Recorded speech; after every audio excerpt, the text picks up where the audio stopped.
Hello there, lovely people. It's Alex from Nintendo Live here, and today we're reviewing for you Animal Crossing New Horizons Nintendo Switch 2 Edition and the game's 3.0 update. We'll start by covering the Nintendo Switch 2 Edition with a score, and then the 3.0 update. I'm just going to be talking about it, but I'm not going to score it. These reviews were originally by me, so please be kind in the comments. My ego can't take it. But anyway, that's more than enough waffling. Let's dive right into things.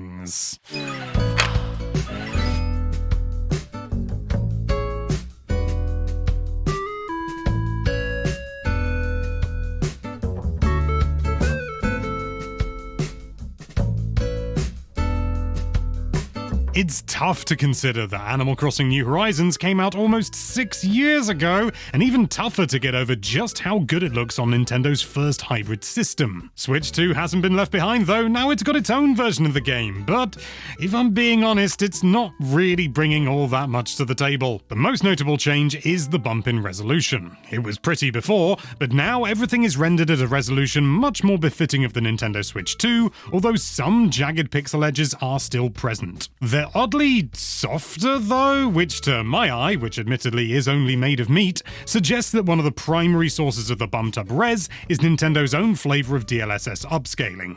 Although as I said, meat eyes. Whatever the tech, the result is noticeable, especially when you get up close and personal with your TV in docked mode. Realistically, the original still looked excellent, so it's not a glow up of epic proportions or anything like that. If you didn't see a stark difference when you booted it up for the first time, I'd forgive you wholeheartedly. Colors do appear much more vibrant on the Switch 2's built-in display, and color banding on things like environmental shadows in water is almost entirely diminished. Animal Crossing New Horizons has always been a game with colors worth popping, and the Switch 2 edition seems to be doing something to make that pop even poppier. Oh, and if you'd missed the previous reveal, it's still 30 frames a second, unfortunately. Probably something to do with one of the game's mechanics being tied to frame rate, but regardless of all that, it's still a shame. But that's not all, although there isn't an awful lot more left to discuss. Mouse controls allow you to decorate and arrange furniture within your home, the hotel, or the happy home paradise with a bit more ease, although it's hardly a power tool. Any menu requires you to navigate with the standard controls again, which is a crying shame, as the ability to quickly whip through lists and drag and drop items directly into position would have been an easy win. You can also use the mouse controls in custom designs and those posts you stick up outside resident services if you want. It's nice that it's been included, and if mouse controls were omitted, it definitely would have felt like a missed opportunity.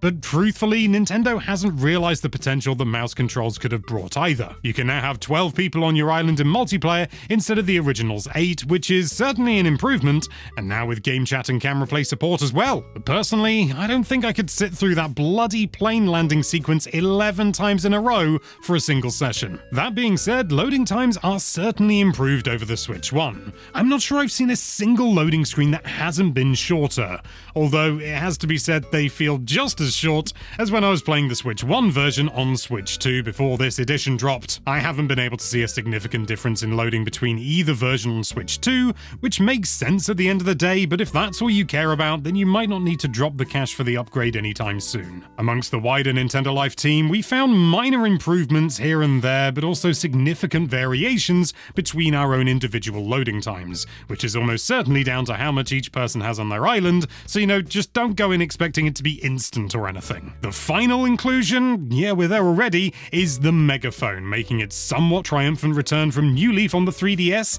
and it's fine. You hold the A button, yell the name of a resident at your console, and if it understands you correctly, they'll yell out in response, giving you an idea of where they are on your island, assuming they're not indoors somewhere. It works fairly well, but it has to be said it's not exactly an exciting inclusion. Functional, yes, but do your neighbors really need to hear you scream anchovy at all hours? Animal Crossing New Horizons Nintendo Switch 2 Edition is perfectly fine. It makes things a bit prettier, has a few more options to take advantage of the console's new features, but all in all, it's not an especially exciting upgrade. If it were free, I don't think anyone could reasonably complain, but even at the relatively low price, it's only just scraping by to be worthwhile. It's far from an essential purchase, but if you've got credit on your account and you're a fan of the game, you could do worse. Animal Crossing New Horizons Nintendo Switch 2 Edition, you're getting a 6 out of 10 from us. Now that we're done with the Switch 2 specifics, let's have a look at version 3.0.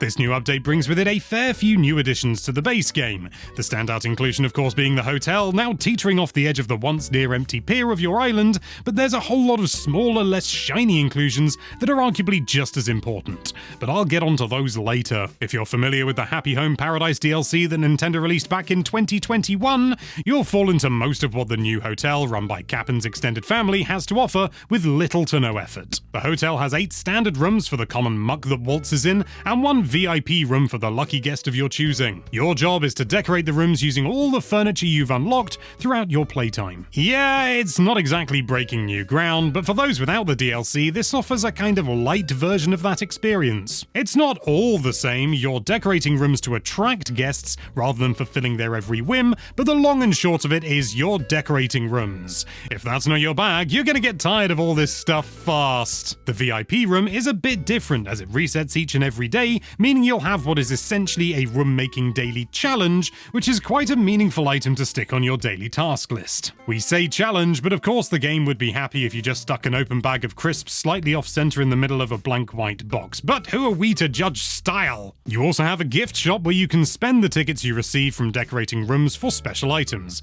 just as you could on Happy Home Paradise, including retro Nintendo consoles that let NSO subscribers play classic games a la the GameCube original Animal Crossing, although only 1 game per system. Sounds like a racket to me, to be honest. Probably lets them dodge Nook taxes or something. The best part of having 8 tourists on your island is just that. Your island now has a lot more characters bumbling around, and every day you'll get a new set to take up your precious space. It's really lovely to have a change of faces after staring at the same 10 gormless stairs for years and years. There are plenty of smaller things to enjoy as well. You can now stick to the island's hidden grid system and strafe by holding down L, which is an inarguable godsend for laying paths and terraforming. You can access the crafting materials in your home storage from any DIY bench, and you can craft up to 10 DIY items now in a single go. You can clear vast swathes of land and even your entire island of any and all clutter with the help of Resetti's exorbitant 60,000 bell cleanup service, and you can join friends on special slumber islands, which let you fashion the terrain on a fresh island and play together more freely than you could before. And all of these are completely separate from the additions in the Nintendo Switch 2 edition as well. All good stuff and no mistake.